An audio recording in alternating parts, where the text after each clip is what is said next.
Disclaimer, pembahasan tokoh ini untuk mengambil pelajaran positif dari sepak terjangnya di Hindia Belanda. Tokoh ini terkenal karena pada saat itu mampu memecah belah masyarakat Hindia Belanda dengan mempelajari agama Islam dan budaya di Hindia Belanda terlebih dahulu. Fokus pembahasan dalam video ini ada pada cara pikir dan perannya terhadap pemerintah Belanda di Hindia Belanda.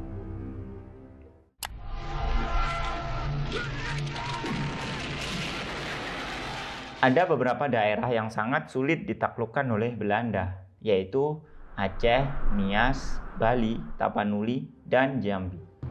Video ini tidak membahas semua lokasi tersebut, hanya membahas Aceh. Belanda dibikin kerepotan oleh masyarakat Aceh yang selama bertahun-tahun Aceh sulit ditaklukkan oleh Belanda, yakni dari tahun 1873 hingga 1914. Namun berkat kecerdasan Snok Hurgonya, Aceh dapat ditaklukkan Belanda.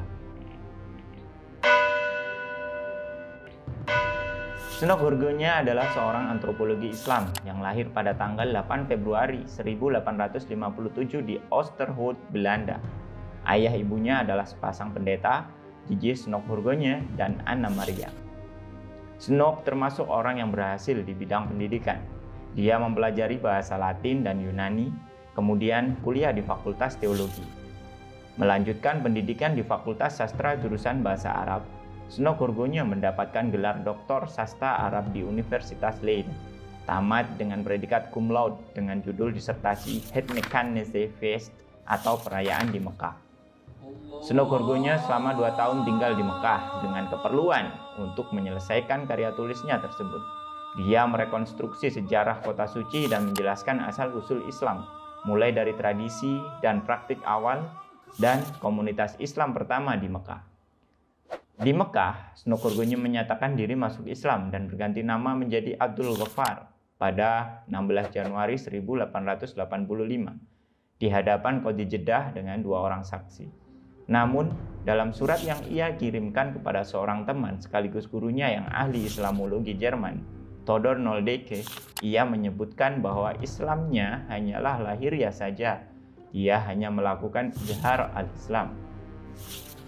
Dari pengalamannya di Mekah, Snok Hurgonya tertarik saat melihat sifat fanatik umat Islam Hindia Belanda dalam melawan Belanda, terutama suku dari Kerajaan Aceh.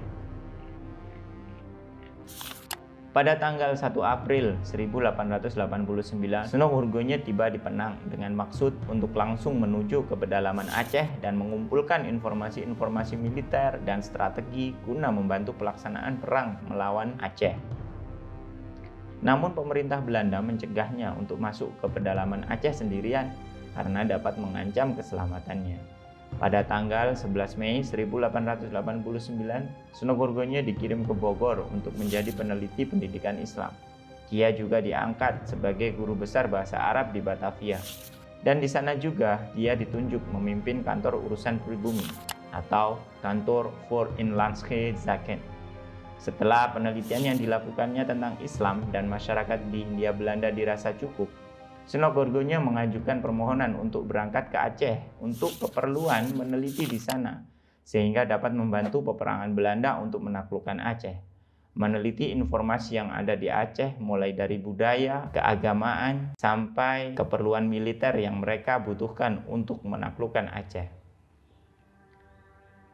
Pada tanggal 15 Maret 1891, Snok Hurgonya diangkat menjadi penasehat bahasa Timur dan hukum Islam. Dan pada tahun itu juga, pada tanggal 9 Juli, dia berangkat ke Aceh dan menetap di Kutaraja. Hasilnya, Snok Hurgonya bersama Jenderal Van Houts berhasil menaklukkan Aceh. Namun, setelah takluknya Aceh oleh Belanda pada 11 Januari 1899, Snok Hurgonya memutus kerjasama dengan Jenderal Van Houts dikarenakan perbedaan pandangan, di mana Jenderal Van Houts menggunakan kekerasan dalam penaklukan Aceh, sedangkan Snok Hurgonya menggunakan politik asosiasi, yaitu mengeropakan penduduk Indonesia. Bisa dikatakan teknik Snok Hurgonya merupakan teknik yang lembut untuk menggiring rakyat Aceh agar keluar dari budaya mereka sendiri. Mengapa Belanda ingin sekali menguasai kerajaan Aceh kala itu? Posisi kerajaan Aceh yang sangat strategis merupakan alasannya. Jalur perdagangan internasional dan pengaruhnya pada sebagian besar Sumatera, serta memiliki komoditi dagang mendunia yang berupa lada, kopra, dan pinang, menjadikan kerajaan Aceh sebagai kerajaan penting yang diperhitungkan, dihormati dan diakui kedaulatannya oleh bangsa-bangsa kolonialis Eropa kala itu. Dengan status tersebut, Aceh sudah mempunyai hubungan ekonomi dan politik internasional kala itu. Belanda sendiri sudah menjalin kerjasama di bidang perdagangan dengan Aceh 274 tahun sebelum terjadi perang. Hubungan perdagangan Aceh dengan Belanda mengalami pasang surut. Namun Belanda mulai memperlihatkan itikat untuk menguasai seluruh wilayah kekuasaan Aceh terlihat pada abad ke-19. Belanda benar-benar harus membuat persiapan yang matang untuk menaklukkan kerajaan Aceh.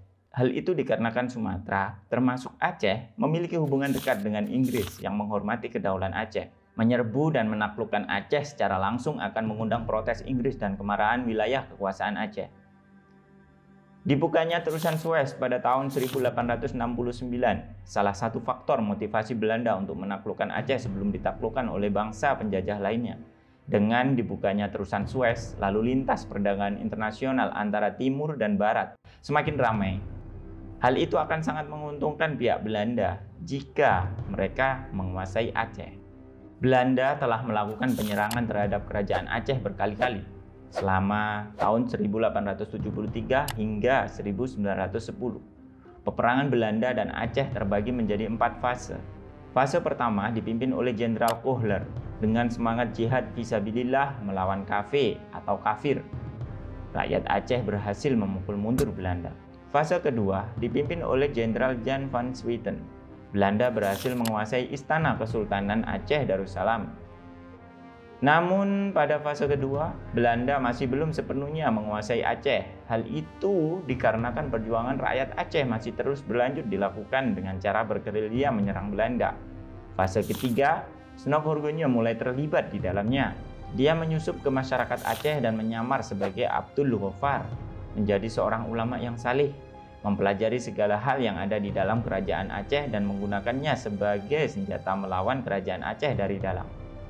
Tidak heran jika Snokgorgone mampu menyamar menjadi seorang ulama karena kemampuan dia dalam berbahasa Arab dan keilmuan Islam yang dia kuasai sangatlah bagus, sehingga tak ayal masyarakat Aceh mudah sekali untuk terpengaruh oleh kecerdasan Snokgorgone.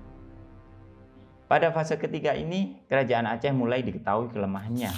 Pada fase terakhir, kerajaan Aceh kalah dengan ditandai kematian Cut Nyak pada tahun 1910.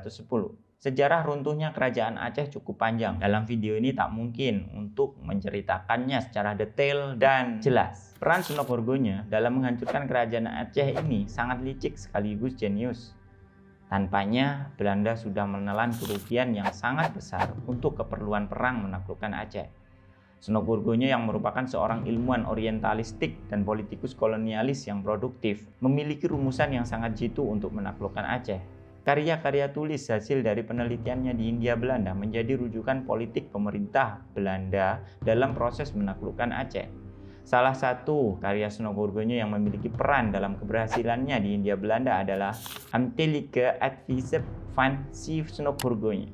Karya ini berisikan nasihat-nasihatnya terhadap pemerintah kolonial Belanda dalam menjawab berbagai persoalan mengenai fenomena Islam yang menjadi perhatian utama Snokgorgone, berikut dengan budaya-budaya rakyat Hindia Belanda kala itu. Semua informasinya dapat digunakan oleh Snokgorgone untuk alat melawan penduduk Hindia Belanda kala itu. Dalam karyanya tersebut menjelaskan bahwa ajaran Islam sangat mempengaruhi dasar kekuatan kerajaan Aceh, sehingga menurutnya konteks ibadah dalam Islam harus dilestarikan, sedangkan Islam dalam konteks politik harus dimandulkan. Snokgorgone berpendapat bahwa pada hakikatnya Islam di Indonesia itu penuh damai, namun dia pun tidak buta terhadap kemampuan politik fanatisme Islam. Baginya, musuh kolonialisme bukanlah Islam sebagai agama, namun Islam sebagai doktrin politik.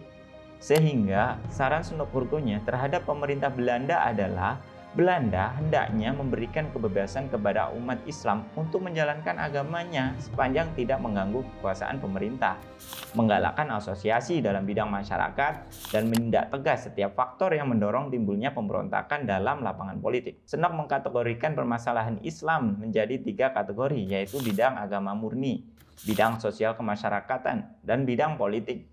Dalam Islam, 3 kategori tersebut tidak dapat dipisahkan. Namun, Senok Horgonya mengusahakan ketiganya harus terpisah. Hal ini berdampak pada hilangnya secara berangsur kekuatan cita-cita pan-Islam, yaitu paham yang bertujuan untuk menyatukan umat Islam seluruh dunia. Dalam konteks ini adalah umat Islam Aceh dan Sumatera. Sehingga dengan menerapkan saran Senok Horgonya, sumber semangat utama rakyat Aceh, yaitu jihad fisabilillah, bisa dihancurkan. Belanda mulai membuat siasat adu domba atau divide et impera dengan menggunakan saran dari Senok Horgonya, sehingga mempermudah Belanda untuk menaklukkan Aceh. Belanda berhasil memecah belah Aceh dengan mengadu domba ulama dengan Ule Balang, yaitu kepala pemerintah dalam Kesultanan Aceh. Bagi rakyat Aceh, Senok Horgonya disebut sebagai Tuan Sewu Nuen, yang artinya merusak dan memecah belah persatuan rakyat Aceh. Sesuai dengan namanya, Senok Horgonya memang datang ke Aceh untuk merusak dan memecah belah rakyat Aceh dan menjatuhkannya untuk keperluan politik bagi Belanda. Sedangkan di Belanda, Senok Horgonya dijuluki sebagai dewa dalam bidang Arabistik, Islamologi, dan Orientalistik. Salah satu pelopor penelitian tentang Islam, meneliti mulai dari lembaga-lembaganya dan hukum-hukumnya. Di Reppenburg didirikan monumen Senok Horgoenjius untuk mengenang jasa-jasa kebesarannya. Senok Horgonya meninggal pada tanggal 26 Juni 1936 di Leiden, Belanda. Begitulah kecerdasan Senok Horgonya untuk menaklukkan Aceh yang menjadi sejarah legendaris bagi rakyat Aceh. Kekuatan Aceh yang begitu besar mampu ditaklukkan oleh Belanda dengan bantuan seorang ilmuwan jenius dari Belanda yang latar belakangnya adalah mempelajari keilmuan Islam. Terima kasih bagi kamu yang sudah menonton video ini sampai selesai. Kamu luar biasa karena masih peduli dengan sejarah Indonesia dan mau mempelajarinya. Jika berkenan, bantu kami mengembangkan channel ini dengan subscribe dan share ke sosial media kamu ya. Sampai ketemu lagi di video selanjutnya. Salam.